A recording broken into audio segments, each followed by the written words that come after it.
अलीगढ़ मुस्लिम university के शताब्दी समारोह में पीएम नरेंद्र मोदी ने वीडियो कॉन्फ्रेंसिंग के जरिए डाक टिकट जारी किया। इस मौके पर पीएम मोदी ने शताब्दी समारोह को संबोधित किया। भारत और अमेरिका के बीच साझेदारी को मजबूत करने के लिए प्रधानमंत्री नरेंद्र मोदी को अमेरिका के प्रतिष्ठित लीजन ऑफ मेरिट अवार्ड से सम्मानित किया गया है। अमेरिकी राष्ट्रपति डोनाल्ड ट्रंप ने पीएम मोदी को इस सम्मान से नवाजा। अमेरिका में भारतीय एम्बेसडर तरणजीत संधू ने पीएम मोदी की तरफ से इस सम्मान को रिसीव किया। केंद्रीय शिक्षा मंत्री रमेश पोखरियाल निशंक आज शाम 4 बजे फेसबुक और ट्विटर पर लाइव आकर शिक्षकों से बात करेंगे। पोखरियाल शिक्षकों से आने वाले बोर्ड एग्जाम पर चर्चा करेंगे। बता दें कि बोर्ड एग्जाम की तारीखों को लेकर अब तक कुछ सहमति नहीं बन पाई। हालांकि सीबीएसई ने यह साफ कर दिया है कि बोर्ड के एग्जाम ऑफलाइन ही कराए जाएंगे। हादसे के बाद कार में आग लगने से 5 लोगों की मौत हो गई। हादसा तड़के 4 बजे हुआ और आज यमुना एक्सप्रेस पर यह हादसा हुआ। आगरा एसएसपी ने बताया कि एक कार की एक कंटेनर से टक्कर होने के बाद कार में आग लग गई, जिसकी वजह से कार में सवार 5 लोगों की मौत हो गई। इस मामले में आगे की कार्रवाई की जा रही है। ब्रिटेन में पाए गए कोरोना वायरस के नए स्ट्रेन का पता चलने के बाद दिल्ली सरकार ने एक महत्वपूर्ण फैसला लिया है। नए कोविड स्ट्रेन को देखते हुए सीएम अरविंद केजरीवाल ने ऐलान किया है कि पिछले 2 हफ्तों में जितने भी लोग ब्रिटेन से दिल्ली आए हैं उन सभी लोगों का घर जाकर कोविड स्ट्रेन चेकअप किया जाएगा। हादसे के बाद कार से आग लगने से 5 लोगों की मौत हो गई। हादसा तड़के 4:30 बजे के आसपास यमुना एक्सप्रेसवे पर हुआ। आगरा एसएसपी ने बताया कि एक कार की एक कंटेनर से टक्कर होने से कार में आग लग गई, जिसकी वजह से कार में सवार 5 लोगों की मौत हो गई। इस मामले में आगे की कार्रवाई की जा रही है।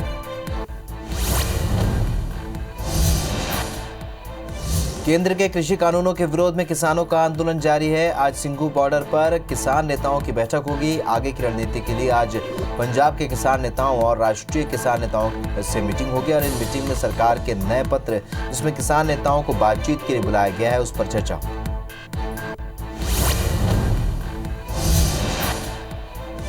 ब्रिटेन में कोरोना वायरस का नया वेरिएंट मिलने के बाद बनी स्थिति को देखते हुए सरकार ने ब्रिटेन से भारत आने जाने वाली फ्लाइट्स पर रोक लगाने का फैसला लिया है। ये बैन 22 दिसंबर रात 11:59 से 31 दिसंबर की रात 11:59 तक रहेगी।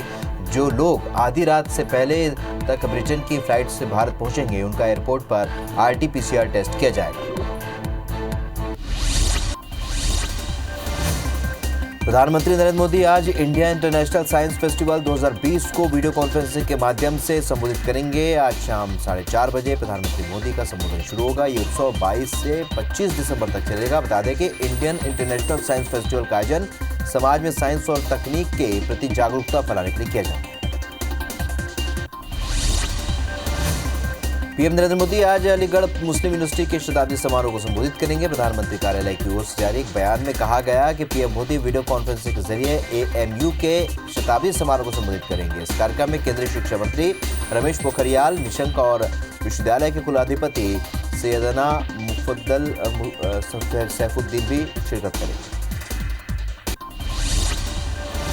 दिल्ली में किसानों के आंदोलन का आज 27वां दिन है। आज भी किसान क्रमिक भूख हड़ताल पर रहेंगे। कृषि कानून को लेकर सिंधु बॉर्डर पर आज किसानों की बैठक होगी, जहां सरकार के साथ फिर बातचीत पर मंथन होगा। केंद्र के कृषि कानूनों के विरोध में किसानों का आंदोलन लगातार जारी है। आज सिंघू बॉर्डर पर किसान नेताओं की बैठक होगी। आगे की रणनीति के लिए आज पंजाब के किसान नेताओं और राष्ट्रीय किसान नेताओं में मीटिंग होगी और इन मीटिंग में सरकार के नए पत्र जिसमें किसान नेताओं को बातचीत के लिए बुलाया गया उस पर चर्चा होगी। जम्मू कश्मीर के कुलगाम में आज सुरक्षा बलों और आतंकियों के बीच मुठभेड़ हो गई। मुठभेड़ के दौरान 2 आतंकियों ने सरेंडर कर दिया। दोनों आतंकी लश्कर-ए-तैयबा से जुड़े। आज राष्ट्रीय गणित दिवस है। आज के दिन गणितज्ञ श्रीनिवास रामानुजन की याद में मनाया जाता है। 22 दिसंबर 2012 को पूर्व प्रधानमंत्री डॉक्टर मनमोहन सिंह ने श्रीनिवास रामानुजन के जन्मदिवस को राष्ट्रीय गणित दिवस घोषित किया था और इस दिन गणित के शिक्षकों और छात्रों को संबंधित क्षेत्रों में टीचिंग लर्निंग मटेरियल्स के विकास और प्रसार की ट्रेनिंग दी जाती है। ब्रिटेन में कोरोना वायरस का नया वेरिएंट मिलने के बाद बनी स्थिति को देखते हुए सरकार ने ब्रिटेन से भारत आने जाने वाली फ्लाइट्स पर रोक लगाने का फैसला लिया। ये बैन 22 दिसंबर रात 11:59 पर से 21 दिसंबर रात 11:59 तक रहेगा। जो कि लोग आधी रात से पहले ब्रिटेन की फ्लाइट से भारत पहुंचेंगे, उनका एयरपोर्ट पर RT-PCR टेस्ट होगा।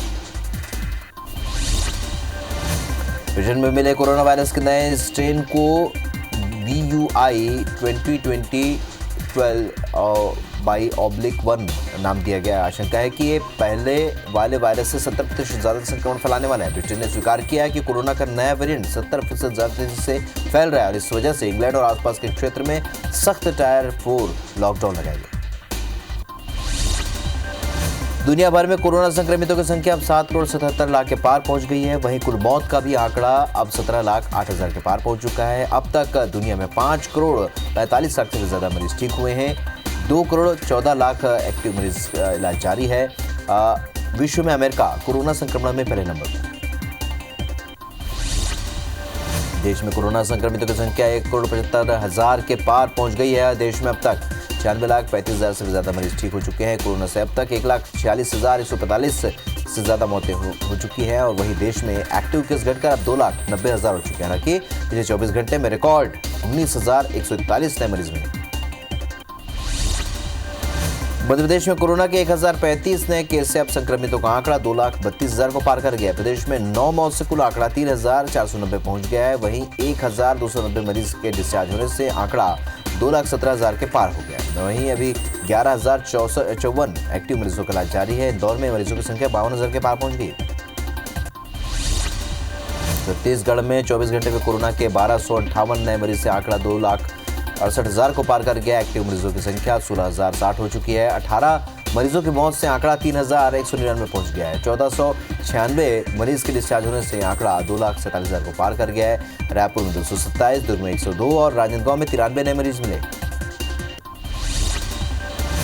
खजुराहो में अंतर्राष्ट्रीय फिल्म महोत्सव के 5वें दिन का आगाज धूमधाम से किया गया। कोरोना के चलते हालांकि कार्यक्रम 60% वर्चुअल रखा गया, लेकिन कार्यक्रम के दौरान कोरोना गाइडलाइन का पालन नहीं किया गया। शिल्पग्राम खजुराहो के मंच के सामने सैकड़ों की संख्या में दर्शक बिना सोशल डिस्टेंसिंग के बैठे नजर आए।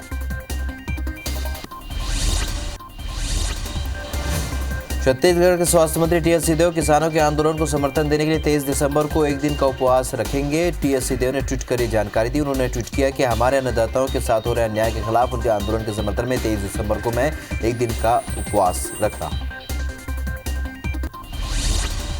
छत्तीसगढ़ भाजपा के प्रदेश अध्यक्ष विष्णुदेव साय समेत कई बीजेपी नेताओं के धुआंधार रायगढ़ दौरे के बाद जिले की सियासत गर्मा गई है। भाजपा ने छत्तीसगढ़ सरकार के 2 साल के कार्यकाल की कमियां गिनाने जहां सभाएं की, वहां कांग्रेस नेता शुद्धिकरण कर रहे हैं। मध्य प्रदेश में नगरीय निकाय चुनाव 2 चरणों में कराए जा सकते हैं और इसके लिए तारीखों पर अंतिम दौर का मंथन जारी है और तैयारी इस बात को लेकर है कि जिन जिलों में निकायों की संख्या कम है वहां एक चरण में चुनाव होंगे। बड़े नगर निगम और अधिक नगर निकाय वाले जिलों में 2 चरणों में।